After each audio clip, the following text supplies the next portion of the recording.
তো অনেকেই হয়তো বাড়ির লিজ নেওয়ার পর দেখা যায় যে বিভিন্ন ধরনের ছাদ বালানা বা পানি ভরে নানা সমস্যার সম্মুখীন হয়, তখন বাসা নিবার আগে কোন জিনিসটা নেই দেখা উচিত আপনি মনে করেন? আচ্ছা, কেউ যদি নতুন ভাড়াটিয়া বাড়ি ছাড়তে চায় তো কতদিন আগে নেই আপনার মালিক পক্ষকে নোটিশ দিতে হবে যে আমি কতদিন, 1 বছর না 6 মাস না 3 মাস, কি চিন্তাধারা নিয়ে আসা উচিত মার্কেটে বাড়ি কেনার জন্য? তো অনেকেই হয়তো বাড়ির লিজ নেওয়ার পর দেখা যায় যে বিভিন্ন ধরনের ছাদ বালানা বা পানি ভরে নানা সমস্যার সম্মুখীন হয়, তখন বাসা নিবার আগে কোন জিনিসটা নেই দেখা উচিত আপনি মনে করেন?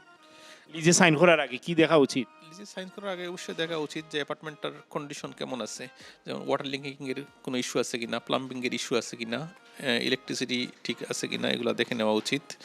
আর লিজে সাইন করার আগে আরেকটা ইম্পর্টেন্ট ইস্যু হচ্ছে যে লিজটা ওনার আসলে কতদিনের জন্য দরকার, 1 বছরের জন্য না তার কম সময়ের জন্য, কিংবা মাঝখানে লিস্টটা ব্যাঙ্গে দেওয়ার সম্ভাবনা আছে কিনা। সাপোজ উনি সিটি ছেড়ে অন্য জায়গায় চলে যাবেন, কিংবা এই একই সিটির এক প্রান্ত থেকে আরেক প্রান্তে ওনার মুভ করার দরকার আছে, সেই ক্ষেত্রে ওনার আমার মনে হয় একটা ক্লজ রাখা উচিত যে উনি 3 মাসের নোটিশে বাড়ি ছাড়তে পারবেন। তাহলে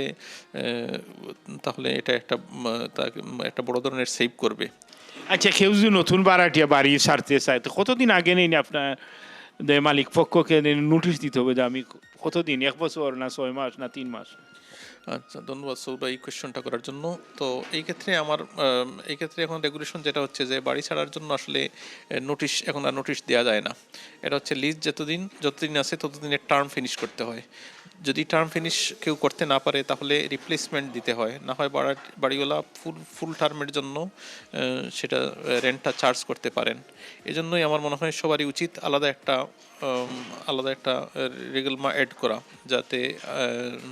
যাতে একটা ক্লজ থাকবে যে 3 মাসের নোটিশে উনি ছেড়ে দিতে পারবেন। এরকম একটা ক্লজ অ্যাড করে কারো বাড়ির লিজে যাওয়া উচিত।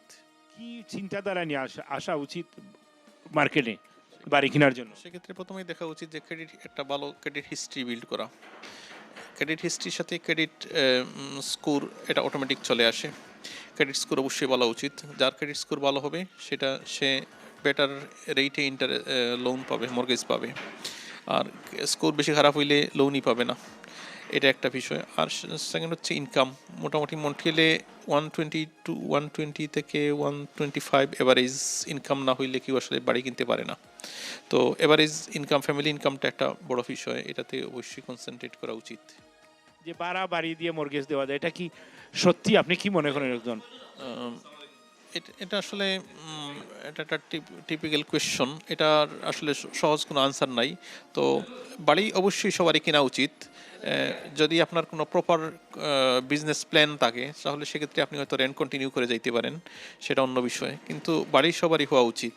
আর ইকোনমিক সার্কামস্টেন্সে সাপোজ যখন বাড়ির দাম বাড়তে থাকে সেক্ষেত্রে অবশ্যই কেনা উচিত।